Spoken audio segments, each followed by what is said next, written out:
Assalamualaikum dan salam sejahtera. Tutorial video ini diterbitkan bagi menerangkan dengan lebih lanjut berkenaan dengan kaedah-kaedah penilaian yang digunakan untuk menilai pegawai yang dinilai. Dalam penilaian bersepadu pegawai perkhidmatan pendidikan atau PBPPP, seorang pegawai yang dinilai boleh dinilai menggunakan satu atau lebih dari satu kaedah penilaian untuk meningkatkan kesahan dan kebolehpercayaan penilaian. Pada akhir video ini, anda akan dapat mengetahui deskripsi setiap kaedah penilaian dalam instrumen PBPPP dan memahami bagaimana kaedah penilaian yang digunakan dalam penilaian pegawai yang dinilai. Baik, kita mulakan dengan 4 kaedah penilaian seperti dalam rajah ini yang terdapat dalam instrumen. 4 kaedah penilaian tersebut ialah semakan bahan,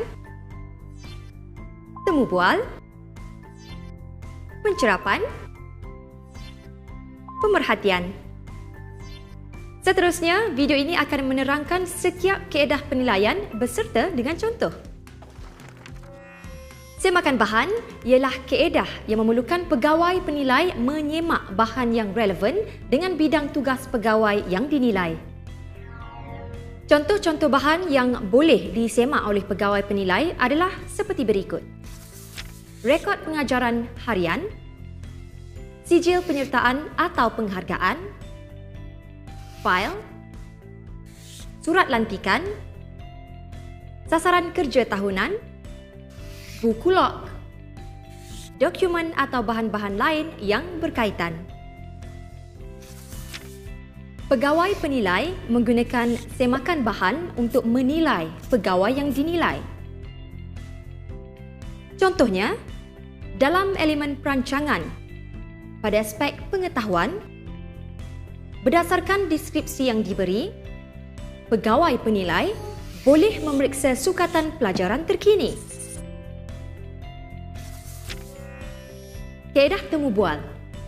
Kaedah temu bual antara pegawai penilai dengan pegawai yang dinilai secara formal atau tidak formal ialah untuk mendapatkan maklumat yang lebih terperinci tentang bidang tugas atau aspek yang berkaitan.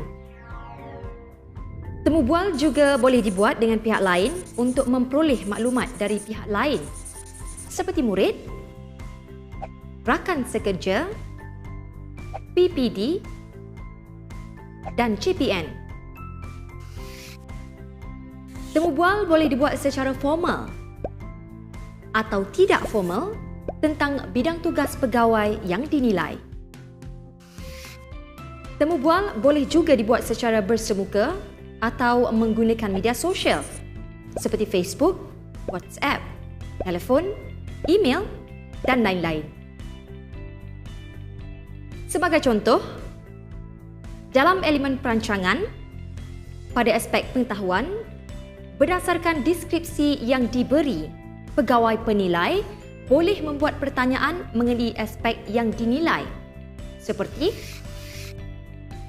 apakah perubahan terbaharu sukatan pelajaran? Semasa mengajar topik tadi, apakah kaedah pengajaran yang cikgu gunakan? Mengapakah strategi ini dipilih? Kaedah pencerapan adalah bersifat formal yang dilaksanakan semasa sesuatu proses kerja itu dijalankan seperti dalam proses pengajaran dan pembelajaran. Kaedah pencerapan digunakan semasa pengajaran dan pembelajaran yang dilaksanakan dalam jangka waktu yang ditetapkan. Sebagai contoh, dalam elemen pelaksanaan pada aspek penyampaian berdasarkan deskripsi yang diberi, pegawai penilai mencerap kelas guru yang mengajar subjek tertentu. Pegawai penilai mencerap pengurusan kelas atau bilik darjah yang selamat, kondusif dan terkawal. Kaedah pemerhatian.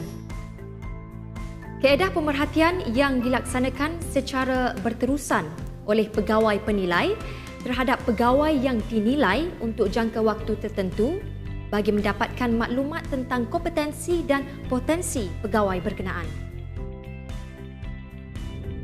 Sebagai contoh, dalam elemen nilai profesional, pada aspek amalan profesional, berdasarkan deskripsi yang diberi, pegawai penilai menggunakan kaedah pemerhatian.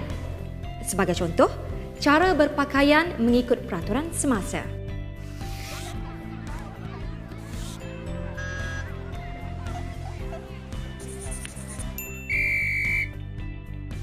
Jika menggunakan kaedah pemerhatian, pegawai penilai perlu membuktikan kaedah pemerhatian telah dilaksanakan.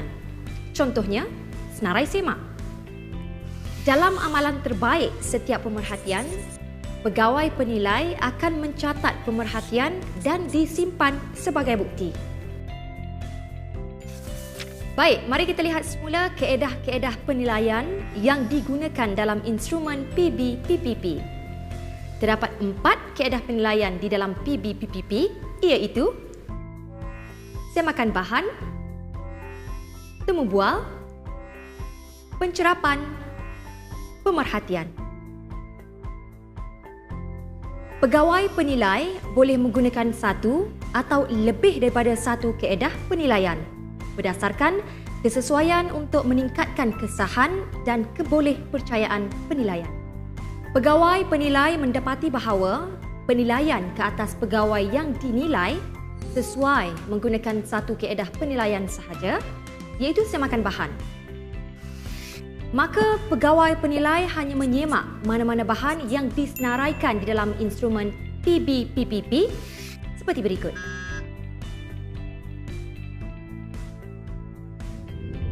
Pegawai penilai boleh memilih untuk menggunakan salah satu kaedah penilaian atau kedua-dua kaedah penilaian mengikut kesesuaian penilaian.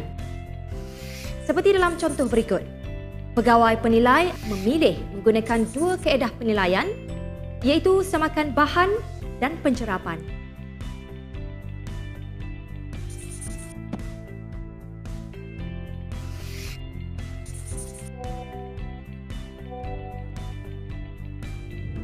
Sewaktu penilaian dijalankan, pegawai penilai menggunakan kaedah semakan bahan diikuti dengan kaedah temu bual.